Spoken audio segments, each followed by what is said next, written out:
Good morning everyone, welcome to our YouTube channel বিজ্ঞান প্রশস্তি। আজকে আমরা একটা নতুন বিষয় নিয়ে আলোচনা করব। ক্লাস 10 এর যে কেমিস্ট্রির প্রথম chapter chemical reactions and equation, সেই চ্যাপ্টারটা নিয়ে আছে আমাদের বিষয়। তো স্টুডেন্টস, এই চ্যাপ্টারটাতে অনেকগুলো অ্যাক্টিভিটিস আছে। সেই অ্যাক্টিভিটিসগুলোর মাধ্যমে আমরা চ্যাপ্টারটাকে খুব ভালো করে বুঝে নেব। তাহলে আমি একটার পর একটা অ্যাক্টিভিটি এক্সপ্লেন করব। খুব ভালো করে ভিডিওটা শেষ পর্যন্ত দেখবে এবং যদি ভিডিও ভালো লাগে তাহলে বন্ধুদের সাথে শেয়ার করবেন এবং সাবস্ক্রাইব করবেন। তাহলে শুরু করা যাক। আমাদের chapter 1 chemical equations and reaction, chemical equation and reaction. তো এই চ্যাপ্টারটা খুবই সহজ এবং আমরা অ্যাক্টিভিটিগুলো করার মাধ্যমে খুব ভালোভাবে জিনিসগুলো বুঝে নেব। টোটাল আমি শর্ট আউট করেছি অ্যাক্টিভিটিগুলো। টোটাল 11টা অ্যাক্টিভিটি আছে। তো 1 বাই 1 অ্যাক্টিভিটিগুলো এক্সপ্লেন করি। তো অ্যাক্টিভিটি নাম্বার 1 কি বলছে এখানে? বলছে যে ম্যাগনেসিয়ামের ঘটনা। ম্যাগনেসিয়ামকে আমরা কি করছি না অক্সিজেনের প্রেজেন্সে বার্ন করা হচ্ছে। বলা হচ্ছে যে একটি চাইনা ডিশে ম্যাগনেসিয়াম নেওয়ার পর ম্যাগনেসিয়াম রিবন নেওয়ার পর সেটাকে অক্সিজেনের প্রেজেন্সে বার্ন করা হচ্ছে। ডেফিনেটলি আমরা দেখতে পাবো এখানে কি না ম্যাগনেসিয়াম রিবন যেটা আছে সেটা অক্সিজেনের সাথে রিঅ্যাকশন করবে, অক্সিডেশন রিঅ্যাকশন। এবং এখানে আমাদের একটা হোয়াইট রেসিডিউ পাবো, যেটাকে আমরা বলবো ম্যাগনেসিয়াম অক্সাইড। অর্থাৎ এই যে কম্পাউন্ডটা আমরা পাচ্ছি এখান থেকে, এটার নাম হচ্ছে ম্যাগনেসিয়াম অক্সাইড। এবার কিছু বেসিক জিনিস আমি বলে দিই, কারণ তোমাদের পরীক্ষার আর দেরি নেই, তো রিভাইজ হয়ে যাচ্ছে জিনিসগুলো। তো ম্যাগনেসিয়াম অক্সাইড প্রথমত একটা মেটাল অক্সাইড। এটা হচ্ছে একটা মেটাল অক্সাইড এবং এই মেটাল অক্সাইড গুলো যে ধর্ম সেটা আমরা জানি যে এগুলো বেসিক ইন নেচার হয়। বেসিক ইন নেচার অর্থাৎ এগুলো যদি আমরা দিই জলের মধ্যে রিঅ্যাকশন করাই, জলের মধ্যে যদি এটাকে অ্যাড করি তাহলে বেস ফর্ম করে। ঠিক আছে, এই হলো ঘটনা। এবং এগুলো কি না অ্যাসিডের সাথে রিঅ্যাকশন করবে, অ্যাসিডের সাথে রিঅ্যাকশন করবে, রিঅ্যাকশন উইথ অ্যাসিড। কারণ বেসিক নেচার তো, বেস তো অ্যাসিডের সাথে রিঅ্যাকশন করে, সল্ট ফর্ম করে, রাইট? তো এটা যেটা আমাদের এখানে দেখতে পাচ্ছি ম্যাগনেসিয়াম অক্সাইড ফর্ম করেছে। তো এই অ্যাক্টিভিটির মাধ্যমে এটাই বোঝা যাচ্ছে যে ম্যাগনেসিয়াম মেটালকে যদি অক্সিজেনের প্রেজেন্সে বার্ন করা হয় তাহলে কি ঘটনা ঘটে। এই সময় একটা ডেজলিং হোয়াইট ফ্লেম আমরা দেখতে পাই, একটা ডেজলিং হোয়াইট ফ্লেম আমরা কিন্তু এখানে অবজারভেশনে পাই। তাহলে এইভাবে কোশ্চেন কিন্তু যদি ঘুরিয়ে আসে তাহলে যাতে কিছু অসুবিধা না হয় সেজন্য আমি সমস্ত জিনিসগুলো বলে দিচ্ছি। তাহলে হোয়াইট ডেজলিং ফ্লেমস কিন্তু এখানে তৈরি হয়। ব্যাপারটা বুঝা গেল? তাহলে প্রথম অ্যাক্টিভিটি সম্পর্কে আমার মনে হয় আর কোনো ডাউট এখানে থাকছে না, রাইট? এরপরে আমরা কি করব না অ্যাক্টিভিটি 2 তে যাব। ঠিক আছে, অ্যাক্টিভিটি 2 তে যাব। অ্যাক্টিভিটি 2 কি বলছে না অ্যাক্টিভিটি 2 তে বলছে যে আমাদের লেড নাইট্রেট সলিউশন নিতে বলছে। কি নিতে বলছে? Lead nitrate solution. Lead nitrate solution.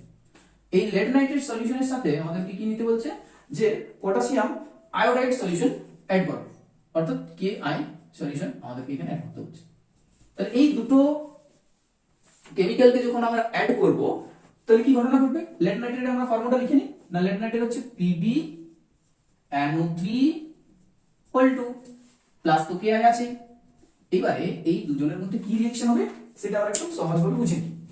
কি করব আমরা না লেড নাইট্রেটকে আমরা স্প্লিট করে দিই না লেড Pb2 প্লাস, এখান থেকে আমরা দুটো নাইট্রেট আয়ন পাচ্ছি, এই যে Ki সেই Ki এইভাবে স্প্লিট করছে। এবং এরপর আমরা কি করব না এই আয়নস গুলোর মধ্যে রিঅ্যাকশন করছে, রাইট? Pb2 প্লাস I মাইনাসের সাথে রিঅ্যাকশন করবে এবং নাইট্রেট আয়ন পটাশিয়ামের সাথে রিঅ্যাকশন করবে এবং উৎপন্ন যে প্রোডাক্ট গুলো সেগুলো আমরা এখানে লিখে নিই, ছোট করে লিখে নিই PbI2 প্লাস KNO3, রাইট? এই যে PbI2, এই PbI2 এর কালার কি না এটি হচ্ছে ইয়েলো ইন কালার। রেডি ভাই পাই? তাহলে এই অ্যাক্টিভিটির মাধ্যমে কি বোঝাতে চাইছে যে লেড নাইট্রেট এবং পটাশিয়াম আয়োডাইডের মধ্যে রিঅ্যাকশন যেটা হয় সেটা কিভাবে আমাদের একটা প্রেসিপিটেট দিচ্ছে। অর্থাৎ প্রেসিপিটেশন রিঅ্যাকশনের যদি एग्जांपल আসে एग्जाम তো ডেফিনেটলি আমরা সেটা এখানে লিখতে পারি। ওকে, এবং এটা কিন্তু একটা ডাবল ডিসপ্লেসমেন্ট রিঅ্যাকশনের উদাহরণ। ওকে, এরপরে আমরা একটু বোর্ডটাকে মুছে নিচ্ছি, জায়গা করে নিই একটু। এরপরে আমরা 3 নম্বর অ্যাক্টিভিটিতে যাই। ওকে, চলো 3 নম্বর অ্যাক্টিভিটিতে যাওয়া যাক। 3 নম্বর অ্যাক্টিভিটি কি বলছে না অ্যাক্টিভিটি 3। ওকে, অ্যাক্টিভিটি 3 তে কি বলছে না জিঙ্ক ডাস্ট, আমরা কি নেব জিঙ্ক ডাস্ট নেব। আচ্ছা জিঙ্ক ডাস্ট নেওয়ার পরে কি করব না সেটাতে আমরা HCl এড করছি, তাই আমরা কি করব ডাইলুট HCl এড করছি, এটা বুঝা যাচ্ছে। এবার কি হয় না জিঙ্ক একটা মেটাল ডেফিনেটলি রিঅ্যাক্টিভ এবং HCl এর সাথে সেটা যখন রিঅ্যাক্ট করে সেটা কি ফর্ম করে না জিঙ্ক ক্লোরাইড। আচ্ছা এইখানে কি শেষ না বন্ধুরা, এইখানে শেষ নয়, এইখানে আমরা দেখতে পাবো কি হাইড্রোজেন গ্যাস। আচ্ছা এখান থেকে কোশ্চেন কি হয় না জিঙ্ক কে বলা হয় যে HCl সলিউশনের মধ্য দিয়ে পাঠানো হয়, অর্থাৎ জিঙ্ক ডাস্টের মধ্যে আমরা HCl সলিউশন যদি অ্যাড করি তাহলে কি কি তৈরি হয়। তাহলে প্রথম তো আমরা বলবো যে জিঙ্কের সাথে HCl যোগ করলে হয় ZnCl2, সেটা হচ্ছে জিঙ্ক ক্লোরাইড এবং এটা একটা সল্ট এবং তার সাথে তৈরি হচ্ছে হাইড্রোজেন গ্যাস। আচ্ছা এইবারে এই যে হাইড্রোজেন গ্যাস, এই হাইড্রোজেন গ্যাসটা কিভাবে আমরা চিনবো যে হাইড্রোজেন গ্যাস, না এইখানে আমরা যদি একটা ম্যাচস্টিক জ্বলন্ত ম্যাচস্টিক নিয়ে আসি এবং সেই ম্যাচস্টিকের মধ্যে এই ম্যাচস্টিককে যদি সামনে নিয়ে আসি এই মুখের সামনে, তাহলে সেই জ্বলন্ত ম্যাচস্টিকটা কি হবে না এটা পপ সাউন্ড করে নিভে যাবে, রাইট বুঝা গেছে। তাহলে কি হলো এখানে না জিঙ্ক ডাস্ট Zn মানে zinc HCl ZnCl2 hydrogen gas তৈরি করছে, পপ সাউন্ড করে নিভে যাচ্ছে, বাস এইটুকু কনসেপ্ট যদি থাকে যেভাবেই কোশ্চেন ঘোরানো হোক তোমরা করতে পারবে, ঠিক আছে। চলো এবারে আমরা চলে আসি অ্যাক্টিভিটি 4 এ। অ্যাক্টিভিটি 4 কি বলছে না অ্যাক্টিভিটি 4 বলছে যে আমাকে ক্যালসিয়াম অক্সাইড নিতে বলছে, ক্যালসিয়াম অক্সাইড অর্থাৎ CaO। আচ্ছা ক্যালসিয়াম অক্সাইড মানে কি কুইক লাইম, ক্যালসিয়াম অক্সাইড মানে কি কুইক লাইম, কুইক লাইম, ওকে ডান। এরপর কি না এই ক্যালসিয়াম অক্সাইডের সাথে আমরা কি দেব না ক্যালসিয়াম অক্সাইডের সাথে বলছে জল অ্যাড করো, তাহলে এটা একটা কেমিক্যাল রিঅ্যাকশন কি তৈরি হবে ডেফিনেটলি এখানে যেটা তৈরি হয় আমি অন্য কালারে লিখছি, এইখানে কি তৈরি হবে ক্যালসিয়াম হাইড্রোক্সাইড, কি ফর্ম করছে বন্ধুরা calcium hydroxide CaOH whole twice, right okay. আর কি আর কিছু না, বাস এইটুকু আমাদেরকে জানতে হবে এবং এইখানে এই জায়গাতে আমরা যদি লক্ষ্য করি হিট কিন্তু তৈরি হয়, রাইট পুরো অনেকটা হিট তৈরি হয়, অর্থাৎ এই রিঅ্যাকশনটা হচ্ছে কি না এই রিঅ্যাকশনগুলোকে বলা হয় এক্সোথার্মিক রিঅ্যাকশন, অর্থাৎ যেখানে হিট ইভলভ হয়, হিট ছেড়ে দেয় রিঅ্যাকশনটা, ওকে পাত্রটা পুরো গরম হয়ে যায়, আর যেখানে হিট নিয়ে নেয় সেটা চালু থাকে, তাহলে এটা এক্সোথার্মিক রিঅ্যাকশন এবং ক্যালসিয়াম অক্সাইড উইথ লাইম ওয়াটারের সাথে রিঅ্যাক্ট করছে, ক্যালসিয়াম হাইড্রোক্সাইড ফর্ম করছে, দ্যাটস অল। এইটুকু সেন্স আমাদের যদি থাকে তো ডেফিনেটলি কোশ্চেন আমরা হিট করতে পারবো। এরপরে আমরা চলে আসি আচ্ছা আরেকটা জিনিস যেটা হচ্ছে যে এই যে ক্যালসিয়াম হাইড্রোক্সাইড ফর্ম করছে এটাকে বলা হয় স্ল্যাক লাইম, কি বলা হয় এটাকে slack lime, slack lime, right পুরো ব্যাপারটা আমি বলার চেষ্টা করছি, খুব মন দিয়ে শুনতে থাকো তোমরা। এরপরে আমি চলে আসি 5 নাম্বার অ্যাক্টিভিটি। 5 নাম্বার অ্যাক্টিভিটি কি বলছে না ফেরাস সালফেট, ফেরাস সালফেট যদি আমরা নিই FeSO4 crystal ferrous sulphate FeSO4.7H2 এখানে থাকে, যার কালারটা হয় light green, right green colour light green. এইটা নেওয়ার পর কি বলছে এইটা নেওয়ার পর আমাদেরকে এটা নেওয়ার পর বলছে হিট কর, ওকে। সো এটাকে যদি আমরা হিট করি, এটাকে যদি আমরা হিট করি তাহলে সে হিট করার ফলে কি হবে না যে ক্রিস্টাল ওয়াটারটা আছে সেটা তো প্রথমে যাবে, তারপরে যদি ফার্দার আরো হিট করা হয় তাহলে কি হচ্ছে না এটাকে আমি এইভাবে ইকুয়েশনের মাধ্যমে দেখাই না 2FeSO4 এটা যদি আমরা হিট করি তাহলে তৈরি হয় Fe2O3, আমি একটু অন্য কালার লিখি তাহলে বুঝতে ভালো হবে আমাদের, Fe2O3 প্লাস এখানে কিন্তু সালফারের দুটো কম্পাউন্ড তৈরি হয়, কি কি না একটা হচ্ছে SO2 গ্যাস আর একটা হচ্ছে SO3 গ্যাস, রাইট বুঝা গেল, এটা কিন্তু সলিড ফর্ম। তাহলে এইখান থেকে আমরা কি লক্ষ্য করছি যে একটা ক্রিস্টাল যেটার মধ্যে ক্রিস্টাল ওয়াটার আছে এই ধরনের একটা কম্পাউন্ডকে যদি আমরা দেখি হিট করার পর সেটা কিন্তু অন্য একটা ফর্মে চলে যাচ্ছে এবং তার যে নিজের একটা কালার, তার যে একটা নিজের কালার সেই নিজের কালারটাও ফাইনালি সে লস করে ফেলছে, রাইট। তো এই ছিল আমাদের এখানে এবং এইগুলো সমস্তটাই কিন্তু হিট অ্যাপ্লাই করছে, রাইট। তো হিট অ্যাপ্লাই করার মানে হচ্ছে যে এই ধরনের রিঅ্যাকশনগুলো হচ্ছে একটা ডিকম্পোজিশন রিঅ্যাকশন, মানে ভেঙে যাচ্ছে এবং থার্মালি ভাঙার চেষ্টা করছি আমরা, থার্মালি মানে হিট দিচ্ছি, অর্থাৎ এটি একটি thermal decomposition reaction. Yes this is a thermal decomposition reaction, কোনো অসুবিধা হবে না, সমস্ত কিছু বোঝা যাবে, সব আমি কনসেপ্টের সাথে এক্সপ্লেন করছি, ওকে। এরপর আমরা একটু বোর্ডটাকে ক্লিয়ার করে নিই কারণ আরো অনেক দূর যেতে বাকি আমাদের, এই তো সবাই 5টা হলো, টোটাল সর্ট আউট করেছি, টোটাল যতগুলো অ্যাক্টিভিটি আছে। এইভাবে সমস্ত চ্যাপ্টারটা তোমাদের পরীক্ষার আগে আমি চেষ্টা করব এই ভিডিওর মাধ্যমে তুলে ধরার, এইভাবে ছোট ছোট ভিডিওর মাধ্যমে তুলে ধরার। তোমাদের কাজ একটাই, বলতে পারো দায়িত্ব, যে এই ছোট্ট চ্যানেলটাকে একটু নিজের মতো করে বন্ধুদের মধ্যে শেয়ার করা, সাবস্ক্রাইব করা, ওকে? কারণ মোটিভেশন বলতে তো এটাই, রাইট? তো আমরা চলে আসি 6 নাম্বার অ্যাক্টিভিটিতে, 6 অ্যাক্টিভিটি 6। অ্যাক্টিভিটি 6 এ কি বলছে, যে lead নাইট্রেট নেওয়া আছে, lead নাইট্রেট। আচ্ছা, lead নাইট্রেট মানে PbNO3, এই lead নাইট্রেট কে নেওয়ার পর বলছে যে এটাকে হিট করো। यस, হিট করো, এটা হিট করে দাও। হিট করার পর কি কি তৈরি হচ্ছে না সেটা আমরা লিখে ফেলি। হিট করার পর কি কি তৈরি হচ্ছে সেটা আমরা লিখে ফেলি।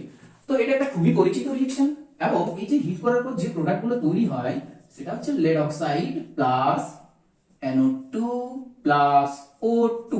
তো এই সমস্ত প্রোডাক্টগুলো এখানে তৈরি হচ্ছে, রাইট? এবং আমি যদি ব্যালেন্স করার চেষ্টা করি তাহলে এখানে যদি আমরা 2 দিই তাহলে এটা 2, এবং দেখো এই যে টোটাল NO2, এই জায়গাটা অনেক স্টুডেন্ট কনফিউজ হয় কি এখানে NO2 কত। তো ব্যালেন্সটা আমি একটু দেখিয়ে দিচ্ছি না, এইখানে 2 আছে মানে এই 2টা কিন্তু মাল্টিপল হবে, রাইট? এবং টোটাল কিন্তু এখানে NO2 যদি আমরা দেখি তাহলে এখানে টোটাল 4টা NO2 তৈরি হবে। কটা NO2 তৈরি হচ্ছে? 4 NO2 তৈরি হচ্ছে। এবং এই যে O2, সেই O2টা কত এখানে না, টোটাল দেখো 3 দুগুণে 6, এই যে 3 দুগুণে 6 আর 6 দুগুণে 12, অর্থাৎ টোটাল 12 অক্সিজেন অ্যাটম আমাদের এই সাইডে আছে, লেফট সাইডে। তাহলে রাইট সাইডে কটা অক্সিজেন হবে এখানে? 12। তাহলে এখানে তো অলরেডি 4 দুগুণে 8, 8 আর 2 10 আর 2 12, তাহলে ঠিক আছে, ব্যালেন্স আছে। এইদিকে 12টা অক্সিজেন আর এইদিকে 12টা অক্সিজেন।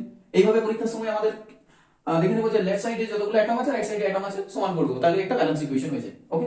সমতা বিধান যেটাকে আমরা বলি। তাহলে এটা একটা থার্মাল ডিকম্পোজিশন রিঅ্যাকশন, এটাও একটা থার্মাল ডিকম্পোজিশন রিঅ্যাকশন, यस এটাও একটা thermal decomposition reaction, decomposition reaction. তাহলে আমরা অনেকগুলো থার্মাল ডিকম্পোজিশন রিঅ্যাকশন পেলাম, ওকে? আচ্ছা, থার্মাল মানে হচ্ছে হিট দেওয়া, রাইট? এই যে হিট, ছোট ছোট টার্মগুলো কিন্তু ক্লিয়ার থাকা একান্তই দরকার আমাদের। এরপরে আমরা চলে আসি 7 নাম্বার অ্যাক্টিভিটিতে। 7 নাম্বার অ্যাক্টিভিটি কি বলছে? আচ্ছা, এখানে একটা অবজারভেশন যেটা ইম্পর্টেন্ট, এইগুলাই কিন্তু কোশ্চেন হয়। এই যে NO2 এইটা কিন্তু ব্রাউন কালারের হয়, রাইট? এইটা হচ্ছে আমাদের ব্রাউন কালারের, এটা ব্রাউন কালারের হচ্ছে, ওকে? তো ব্রাউন কালারের গ্যাস তৈরি হয়, এইভাবে কোশ্চেনটা দিতে পারে যে একটা লেডের একটা সল্ট নেওয়া হলো যেটাকে থার্মালি ডিকম্পোজ করা হচ্ছে এবং সেটাতে একটা ব্রাউন কালারের গ্যাস তৈরি হচ্ছে, সেই গ্যাসটির নাম করো। এবং এটা আরেকটা ভাবে আমাদের কাছে পরিচিত যে এটা কিন্তু অক্সিজেন তৈরি হচ্ছে। তো ডেফিনেটলি এটা আমরা এইভাবে কোশ্চেন দিতে পারে, এইভাবে কোশ্চেন আসতে পারে যে এটাকে হিট করো কি কি প্রোডাক্ট হবে। তো এইগুলো প্রিভিয়াস ইয়ার দেখলে তোমরা বুঝতে পারবে যে কি কি ধরনের কোশ্চেন আসছে, ওকে?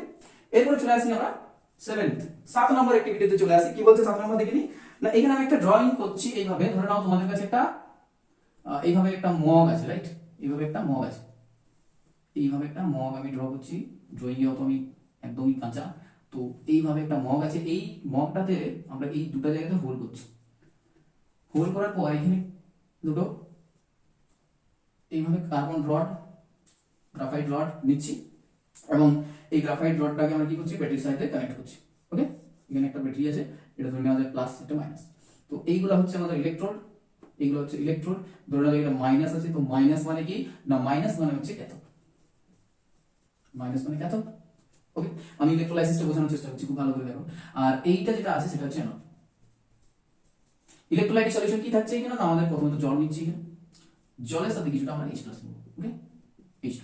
এরপর কি, এরপরে এটাতে যখন আমরা ইলেকট্রিসিটি পাস করাবো তো ডেফিনেটলি যেটা হয় আর কি, এখানে এগুলো ডিকম্পোজিশন হয়, H+ OH- এ ভেঙে যায় এবং অ্যানোড ক্যাথোড রিঅ্যাকশন হয়। সেই ব্যাপারগুলো আমি একটু বলে দিচ্ছি না। ক্যাথোডে যে রিঅ্যাকশনটা হয় সেটা হচ্ছে H+ প্লাস ইলেকট্রন তৈরি হচ্ছে হাফ H2 গ্যাস, এবং অ্যানোডে যেটা হয় সেটা হচ্ছে OH- থেকে তৈরি হয় H2O প্লাস O2, ঠিক আছে? এই এই ব্যাপার। তাহলে একটা কোশ্চেন আমাদের এখানে রেডি থাকতে হচ্ছে যে ক্যাথোড আর অ্যানোডে কি কি গ্যাস তৈরি হচ্ছে, বলতে পারবো আমরা যে ক্যাথোডে তৈরি হচ্ছে হাইড্রোজেন গ্যাস এবং অ্যানোডে তৈরি হচ্ছে অক্সিজেন গ্যাস। কোশ্চেনটা কিন্তু এখানে শেষ হয়নি। কিভাবে কোশ্চেনটা আরো জিজ্ঞেস করে এইভাবে যে ক্যাথোডে এবং অ্যানোডে যে গ্যাসগুলো তৈরি হচ্ছে সেই গ্যাসগুলোর রেশিও, অর্থাৎ কি রেশিওতে তারা তৈরি হচ্ছে। তাহলে আমরা দেখবো এখানে যে এক মিনিট, H+ হাফ H2। তাহলে একটা জলকে যদি আমরা ভাঙি এইভাবে, ঠিক আছে, তাহলে এখান থেকে কি তৈরি হয় না H2 প্লাস হাফ O2। এইটা কি এইটাকে যদি আমরা রেশিও করি তাহলে কত হচ্ছে 1:1/2, অর্থাৎ 2:1। তাহলে 2:1 রেশিওতে কিন্তু হাইড্রোজেন আর অক্সিজেনটা তৈরি হচ্ছে, অর্থাৎ 2 মলিকুলার যদি আমাদের কাছে অক্সিজেন হাইড্রোজেন তৈরি হয় 2 মোল, তাহলে 1 মোল অক্সিজেন তৈরি হচ্ছে এই রেশিওতে। ঠিক আছে, বোঝা গেছে কি? তাহলে এই পুরো ব্যাপারটা ইলেক্ট্রোলাইসিস, এই পুরো ব্যাপারটা ইলেক্ট্রোলাইসিস অফ ওয়াটার, খুব ভালো করে বোঝা গেছে। চলো নেক্সট লিখে নেওয়া হচ্ছে, এগুলো পজ করে লিখে নেবে। নেক্সট অ্যাক্টিভিটিতে যাই আমরা। 7 নাম্বার অ্যাক্টিভিটি ডান আমাদের। এবার আমরা চলে আসি 8 নাম্বার অ্যাক্টিভিটি। তো অ্যাক্টিভিটি 8 কি বলছে? অ্যাক্টিভিটি 8 বলছে যে একটা চাইনা ডিশ নাও। यस, একটা চাইনা ডিশের মধ্যে তুমি কিছুটা কি নেবে না, একটা চাইনা ডিশের মধ্যে তুমি কিছুটা সিলভার ক্লোরাইড নেবে। কি নেবে? Silver chloride. তাহলে এটা চাইনা ডিশ, আমরা কিছুটা সিলভার ক্লোরাইড নিয়েছি এবং সেই যে সিলভার ক্লোরাইড সেটা যে কালারটা সেটা হচ্ছে হোয়াইট কালার। ওকে ওকে, তো এটা হচ্ছে হোয়াইট কালার। এইবার কি করব না, এই সিলভার ক্লোরাইডটাকে আমরা বিক্ষিপ্ত সূর্যালোক, আই মিন ডিফিউজ সানলাইট, সানলাইটের প্রেজেন্সে আমরা রেখে দেব সেটাকে সানলাইট। এন্ড এই সানলাইটের প্রেজেন্সে যখনই থাকে এটা, সানলাইট থেকে যে এইচ নিউ বা সূর্যের যে রশ্মি সেটার সাথে এটা রিঅ্যাকশন হয় এবং ডেফিনেটলি এই যে সিলভার ক্লোরাইড, এই সিলভার ক্লোরাইডের এখানে শুরু হয় ব্রেকেজ, ভাঙন। কিভাবে এটা ভাঙে না, এটা ভাঙে এইভাবে না, তৈরি হয় সিলভার মেটাল ডিপোজিশন করে আর ক্লোরিন গ্যাস বেরিয়ে যায়। বোঝা গেছে? সিলভার গ্রে কালারের আমরা জানি একটা মেটাল যার ভ্যালেন্সি হচ্ছে +1। ওকে, এরপরে আমরা আরেকটা জিনিস দেখে নেব এখানে, AgBr। ওকে, এন্ড সানলাইট আমরা দিব এইখানে, এন্ড এইখানেও সেম রিঅ্যাকশন বাট তৈরি হচ্ছে Br2 গ্যাস। রাইট, এখানে কি তৈরি হচ্ছে? Br2। তো এইভাবে আমরা জিনিসগুলো দেখে নিলাম। এগুলো ফটো, যেগুলো আমাদের ফটোগ্রাফিক প্লেট হয় সেইখানে এই জিনিসগুলো হয়, এই রিঅ্যাকশনগুলো ঘটে। এরপরে আমরা নেক্সট এতে যাব আমাদের অ্যাক্টিভিটিতে। এটা আশা করছি তোমাদের বোঝা হয়ে গেছে, লেখা হয়ে গেছে সবকিছুই। খুব ভালো করে ক্লাসটা কিন্তু শেষ পর্যন্ত দেখো, একদম একটা ক্লাসে পুরো ব্যাপারটা রিভাইজ করিয়ে দিচ্ছি, পরীক্ষার আগে খুব ইফেক্টিভ হবে কিন্তু। এবং 8 নাম্বার, এইবারে আমরা চলে আসছি আমাদের 9 নাম্বার অ্যাক্টিভিটিতে। সেই 9 নাম্বার অ্যাক্টিভিটি কি বলছে না, 9 নাম্বার অ্যাক্টিভিটিটা বলছে যে দেখো আমরা কয়েকটা প্যারেট নিই, 3টা প্যারেট নিই। রাইট, প্যারেট ইয়া আয়রন নিই 3টা নিলাম। ওই 3টা আয়রন নিলে কি করব? কি করব?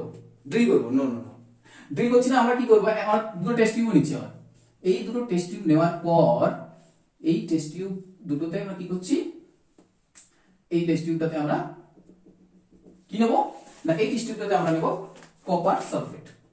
কি নেব? Copper sulphate solution. রাইট, এই টেস্ট টিউবটাতে আমরা কি নেব? কপার সালফেট সলিউশন 10 ml এর মতো নিই। এটাকে আমরা A নাম দিই আর এটাকে B। এরপরে আমরা কি করব, এইটার একটু, এইটার কনসেন্ট্রেশনটা একটু কম আর এটা একটু ডার্ক কনসেন্ট্রেশন লেটস সাপোজ। এইবার কি করলাম, বা কি নিতে পারি, কোনো অসুবিধা নেই। এইবার আমরা কি করলাম, এই যে দুজন প্যারেটকে বললাম চল তোদেরকে একটু ঘুরিয়ে নিয়ে আসি। এই দুজন প্যারেটকে কি করা হলো, নিয়ে যাওয়া হলো এইখানে এবং তাদেরকে এইভাবে ডুবিয়ে রাখা হলো। রাইট, ডুবিয়ে রাখা হলো। এরপরে কিছুক্ষণ পর আমরা এটাকে আনডিস্টার্ব অবস্থায় রেখে দিচ্ছি। রেখে দেওয়ার পর আমরা কিছুক্ষণ পর কি দেখছি না, এই যে টেস্ট টিউব এর কালারের যে চেঞ্জ সেটা আমরা লক্ষ্য করব। যে কালার যে ছিল কপার সালফেটের যে কালার হয় কেরোসিনের মতো ব্লু কালার, সেই ব্লু কালার কিন্তু এর নেই। সেটা কি হচ্ছে না, এই রিঅ্যাকশনটা আমাদের এখানে ঘটে থাকে। Fe, তো Fe কি করছে দেখো, একটা রিঅ্যাক্টিভিটি সিরিজ হয় আমাদের, মেটাল অ্যাক্টিভিটি সিরিজ, যেখানে একটা নন মেটালও থাকে আবার, মনে রাখবো হাইড্রোজেন। তো তার উপরে যতগুলো আছে সবাই রিঅ্যাক্টিভ এবং তার নিচে যারা আছে তারা লেস রিঅ্যাক্টিভ। আর উপরের দিকে যে সমস্ত এলিমেন্টগুলো আছে তারা সবাই নিচের দিকে যে সমস্ত এলিমেন্টগুলো আছে তাদেরকে ডিসপ্লেস করতে পারে তাদের সল্ট থেকে। তো ডেফিনেটলি এখানে আয়রন হচ্ছে অনেক পাওয়ারফুল দেন কপার। তাহলে কপারকে কি করে না, আয়রন বলে যে কপার তুই যা, সালফেট এবার আমার সাথে থাকবে। রাইট, তাহলে কপার কি, কপারকে তাড়িয়ে দেয় এবং কপার বেচারি একাই থেকে যায়, এইভাবে সলিউশনের মধ্যে বসে বসে কাঁদতে থাকে। তো FeSO4 তৈরি হলো। এবার কপার সালফেটের সাথে, মানে কপার সালফেটের যে কালার ছিল ডেফিনেটলি আয়রন সালফেটের সেটা নয়। তাহলে আয়রন সালফেটের কালার কি না, এটা হচ্ছে লাইট গ্রিন কালার। আমরা জানি প্রথমে চ্যাপ্টারটা এইভাবেই শুরু হয়েছিল যে কোন একটা কেমিক্যাল রিঅ্যাকশন কিভাবে বুঝবো না, কালার চেঞ্জ হবে, কোন নতুন গ্যাস তৈরি হবে, ওকে, প্রেসিপিটেশন করবে। তো এই সমস্ত বিষয়গুলো আমরা জানি, খুব ভালোভাবে রিভাইজ হয়ে যাচ্ছে। তাহলে এই যে লাইট গ্রিন কালার, তাহলে এটা তো কেমিক্যাল রিঅ্যাকশন হয়েছে। এই অ্যাক্টিভিটির মাধ্যমে ওটাই বোঝাতে চাইছে যে এইভাবে ডিসপ্লেসমেন্ট রিঅ্যাকশনটা কিভাবে হয়, সিঙ্গেল ডিসপ্লেসমেন্ট রিঅ্যাকশন। তো এটা আমরা এই জন্য রেখেছিলাম এখানে যে কম্পেয়ার করবো জাস্ট, যে এটাতে আয়রনের ডোবানোর ফল কি হলো, এবং আফটার দ্য রিঅ্যাকশন আমরা দেখতে পাচ্ছি পুরো ঘটনাটা আমাদের কাছে ক্লিয়ার। এবং আরেকটা জিনিস দেখতে পাচ্ছি যে এই যে আয়রন আর এই আয়রন দুজনের মধ্যে কি পার্থক্য রয়েছে না। এই যে কপার, এই কপারটা জন্য এই কপারটা কোথায় পড়ে থাকবে না, এই যে কারণ এই যে এই উপরে, তাহলে এই কালারটা চেঞ্জ হচ্ছে, এই আয়রনের সাথে ওই আয়রনটার কালার কিন্তু আমরা আলাদা আলাদা দেখতে পাবো। ঠিক আছে, বোঝা গেছে? এবারে আমরা চলে আসি না, আমরা চলে আসি 10 নম্বর আমাদের অ্যাক্টিভিটিতে। সেই 10 নম্বর অ্যাক্টিভিটি কি বলছে না, 10 নম্বর অ্যাক্টিভিটিতে আমরা কি করব, আমরা দুটো টেস্ট টিউব নিয়ে নিই। আমার টেস্ট টিউবের অনেক দরকার, আমাদের টেস্ট টিউব আমরা নিয়ে নিই। এই একটা টেস্ট টিউব নিয়ে নিলাম, আর একটা টেস্ট টিউব নিয়ে নিলাম। ওকে, এই টেস্ট টিউব দুটোতে কি নেব, নিশ্চয়ই কিছু কেমিক্যালস নেব। ওকে, নিশ্চয়ই কিছু কেমিক্যালস নেব। আর এই যে টেস্ট টিউব, এই টেস্ট টিউবে আমরা কি নিচ্ছি না, এই টেস্ট টিউবে আমরা নিচ্ছি সোডিয়াম সালফেট Na2SO4, আর এই টেস্ট টিউবে আমরা নেব বেরিয়াম ক্লোরাইড। এবার কি করব, এই টেস্ট টিউব দুটো নেওয়ার পর দুটোতে আলাদা আলাদা কেমিক্যালস নিয়েছি আমরা, এবং এই কেমিক্যালস গুলো নেওয়ার পর কি করছি, ডেফিনেটলি অ্যাড করে দেবো। আইদার এটার সাথে এটা অ্যাড করো, এটার সাথে অ্যাড করো, ঘটনায় কি করছে। তাহলে এই দুজনের মধ্যে রিঅ্যাকশন, কিভাবে রিঅ্যাকশন গুলো করবো দেখো। যখন এই দুজন রিঅ্যাকশন গুলো মানে দুজন মিশিয়ে দিচ্ছি আমরা, তাহলে এইটাকে প্রথমে আমরা ভেঙে নিয়ে যাবো। এইভাবে ভেঙে নিই, রিঅ্যাকশনটা বুঝতে সুবিধা হবে আমাদের। তাহলে এখান থেকে আমরা কি পাচ্ছি না, দুটো সোডিয়াম প্লাস সালফেট আয়ন, আর এইগুলো হচ্ছে বেরিয়াম 2 প্লাস আর ক্লোরাইড আয়ন। সেই একইভাবে সেম প্রসেস আমাদের কি করব না, এইভাবে দেখিয়ে দিচ্ছি যে কে কার সাথে রিঅ্যাকশন করছে। তাহলে সোডিয়াম যাচ্ছে এর সাথে, অর্থাৎ ক্যাটায়ন অ্যানায়ন রিঅ্যাকশন করছে, আবার এখানে ক্যাটায়নের সাথে এইখানে অ্যানায়ন রিঅ্যাকশন করছে। তাহলে কি তৈরি হচ্ছে ফাইনালি না, sodium chloride plus barium sulphate. এখানে আমাদের অবজার্ভ করার মতন কি আছে না, barium sulphate white precipitate, white PPT of barium sulphate তৈরি হচ্ছে এখানে। এবং এটা একটা প্রেসিপিটেশন রিঅ্যাকশনের উদাহরণ আমরা বলবো, এটাকে আমরা ডাবল ডিসপ্লেসমেন্ট রিঅ্যাকশনের উদাহরণের মাধ্যমে ফেলতে পারি। তাহলে যদি আমাদেরকে জিজ্ঞাসা করা যায় একটা প্রেসিপিটেশন রিঅ্যাকশনের উদাহরণ দাও, ডেফিনেটলি এটা আমরা দিতে পারি। ডাবল ডিসপ্লেসমেন্টের রিঅ্যাকশনের উদাহরণ দাও, ডেফিনেটলি এটা আমরা দিতে পারি। তো এইভাবে অ্যাক্টিভিটির মাধ্যমে কিন্তু আমরা জিনিসগুলোকে খুব সহজভাবে বুঝে নিতে পারি। তো এটা আশা করছি তোমাদের লেখা হয়ে গেছে, বোঝা হয়ে গেছে। তো আমি নেক্সট অ্যাক্টিভিটিতে যাই। এবারে আমাদের লাস্ট অ্যাক্টিভিটি, আর অনেক চ্যাপ্টার আছে, মেটাল আছে, নন মেটাল, অর্গানিক কেমিস্ট্রি যে পার্টটা আছে, সেই পার্টটা সমস্ত কিছুই কভার করব। বাস তোমাদের সাহায্য চাই, চ্যানেলটাকে রেগুলার বেসিসে ফলো করো এবং বন্ধুদের সাথে শেয়ার করো। ঠিক আছে, এটা আমি ইরেজ করে দিচ্ছি।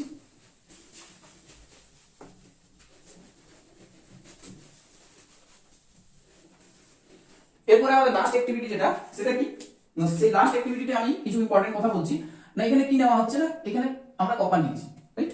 সো কপার নেওয়ার পরে সেটা কি করছে না, অক্সিজেন নিয়ে তার সাথে রিঅ্যাকশন করা হচ্ছে। তো কপারের সাথে যখন অক্সিজেন আমাদের রিঅ্যাক্ট করছে, তো কি হয় না, কপার অক্সাইড হয়। এটা কপার অক্সাইড আমরা জানি। এবং এটা এই রিঅ্যাকশনটাতে কি হচ্ছে না, কপার অক্সিজেন স্টেট চেঞ্জ হচ্ছে। অর্থাৎ এই জায়গাটাতে আমরা যদি দেখি, তাহলে কপারের অক্সিডেশন স্টেট ছিল 0, এন্ড এখানে যদি আমরা দেখি কপারের অক্সিডেশন স্টেট হচ্ছে +2। ওকে, এন্ড এখানে হিট করছি আমরা। তো এই যে রিঅ্যাকশনটা, এটা oxidation reaction, this is oxidation reaction. বুঝা গেল? তাহলে অক্সিডেশন রিঅ্যাকশন কাকে বলে না, অক্সিডেশন রিঅ্যাকশন হচ্ছে যে যখন অক্সিজেন অ্যাড হয়। ঠিক আছে, অক্সিজেন অ্যাডিশন দিয়ে বুঝি আমি আগে। তো অক্সিজেন যেখানে অ্যাড হচ্ছে, বাস অক্সিডেশন রিঅ্যাকশন। আর কি অক্সিডেশন রিঅ্যাকশন, যেমন কার্বন প্লাস O2 CO2, এটা অক্সিডেশন রিঅ্যাকশন, বাট আমরা এখানে কপারের সাথে দেখছি, এটা হলো অক্সিডেশন রিঅ্যাকশন। আচ্ছা, এইবারে আমরা কি করলাম না, কপার অক্সাইডটাকে নিচ্ছি অ্যাজ এ রিঅ্যাক্টেন্ট হিসেবে। ওকে, ঠিক আছে, কোনো অসুবিধা নেই। এরপরে এটা নেওয়ার পর আমরা কি করলাম না, হাইড্রোজেনকে নিয়ে এলাম, হাইড্রোজেন। ওকে, কেন বাদ দিয়ে যায়, অক্সিজেন এসেছে, তাহলে হাইড্রোজেন আসবে। তাহলে হাইড্রোজেন নিয়ে আসার পর কি করছে, হাইড্রোজেন তো কি চাই, ওর এই অক্সিজেন চাই। কপার বলছে তুই আমাকে তোর অক্সিজেনটা দে, বাস আমি চলে যাচ্ছি, আমার আর কিছু চাই না। তাহলে H2O অক্সিজেনের সাথে রিঅ্যাক্ট করে কি করলো, আই মিন H2O অক্সিজেনের সাথে রিঅ্যাক্ট করলে কি করলো, H2O, আর কপার বেচারি আমার একা। ওকে, তাহলে এখানে অক্সিজেন স্টেট চেঞ্জ হচ্ছে না, না কপার 2+ থেকে আমাদের এখানে চলে আসছে 0 তে। তাহলে এই যে এখান থেকে এই যে পরিবর্তন, এটাতে কি হচ্ছে, লস অফ অক্সিজেন না। ওকে, আর এইখান থেকে এখানে কি হচ্ছিল, গেইন অফ অক্সিজেন। খুব সহজ ভাবে ব্যাপারগুলো বোঝার চেষ্টা করো, গেইন অফ অক্সিজেন আর এখানে হচ্ছে লস অফ অক্সিজেন। তাহলে গেন অফ অক্সিজেন মানে হচ্ছে oxidation reaction, gain of oxygen মানে কি অক্সিডেশন রিঅ্যাকশন, আর লস অফ অক্সিজেন মানে হচ্ছে রিডাকশন রিঅ্যাকশন। আমি লিখে দিচ্ছি তাহলে বুঝতে সুবিধা হবে। না এইটা হচ্ছে অক্সিডেশন রিঅ্যাকশন আর এইটা হচ্ছে রিডাকশন। আরেকটা জিনিস আমাদেরকে বুঝতে হবে এখানে কি অক্সিডাইজড কে হলো আর রিডিউসড কে হলো। তো ডেফিনেটলি এইখানে যে কপার আছে সেই কপার কি হচ্ছে না অক্সিজেনের সাথে রিঅ্যাক্ট করে অক্সিডাইজ হলো। তাহলে অক্সিডাইজ প্রোডাক্টটা কি কপারের এইটা CuO। আবার এইখানে কপার অক্সাইড ছিল, তার অন্তিম পরিণতি কি কপার, অর্থাৎ রিডিউস হচ্ছে। কে রিডিউস হচ্ছে এখানে কপার অক্সাইড রিডিউস হচ্ছে কিসে না কপারে। কপার কি হচ্ছে এখানে প্রথম রিঅ্যাকশনটাতে না অক্সিডাইজ হচ্ছে, কিসে অক্সিডাইজ হচ্ছে না কপার অক্সাইড। বোঝা গেছে? তাহলে কে রিডিউস হচ্ছে কে অক্সিডাইজ হচ্ছে ক্লিয়ার। তাহলে oxidation reaction clear, reduction reaction clear, এই ব্যাপারগুলো আমাদের কাছে একদম ক্লিয়ার হয়ে গেল জলের মতো। এটা উত্তপ্ত অবস্থায় করা হয় এইভাবে। এগুলো রিটেন ফর্মে কোশ্চেন আছে যে কপারের সাথে হিটেড কপারের সাথে অক্সিজেন গ্যাসকে চালনা করা হলো, পাস করা হলো, তার মধ্যে দিয়ে কি হলো কপার অক্সাইডের মধ্যে দিয়ে হাইড্রোজেন গ্যাসকে পাস করানো হলো, কি হচ্ছে। ওকে, তাহলে এই যে ব্যাপারটা পুরো 11টা activity class 10 NCERT chemical equation and reaction first chapter done, একদম পুরো ডান। এরপরে যে কিছু আছে এইটুকু কনসেপ্ট যদি বোঝা যায় তো ওগুলো ইজিলি করা যায়। ঠিক আছে, এবারে নেক্সট ভিডিওতে যেটা আসছে আমাদের চ্যাপ্টারগুলো আগে কমপ্লিট করি আমি, তারপর এক্সারসাইজগুলো করব। তো রেগুলার বেসিসে এই চ্যানেলের সাথে যুক্ত থাকো, চ্যানেলটাকে বন্ধুদের সাথে শেয়ার করো এবং সাবস্ক্রাইব করো। ভিডিও যদি ভালো লেগে থাকে তো ডেফিনেটলি কমেন্টে জানাও, আর কি কি ভাবে আরো বেটার করা যেতে পারে সেটা জানাও। চেষ্টা করব ম্যাক্সিমাম থেকে ম্যাক্সিমাম এফোর্ট দিয়ে একটা কোয়ালিটি ভিডিও বানানোর। ঠিক আছে, তোমরা পড়াশোনা করো। ওকে, নেক্সট ভিডিও খুবই জলদি আমি দিয়ে দেবো এই চ্যানেলে। আজকের মতন এখানেই থাক। থ্যাংক ইউ সবাইকে। ওকে, বাই।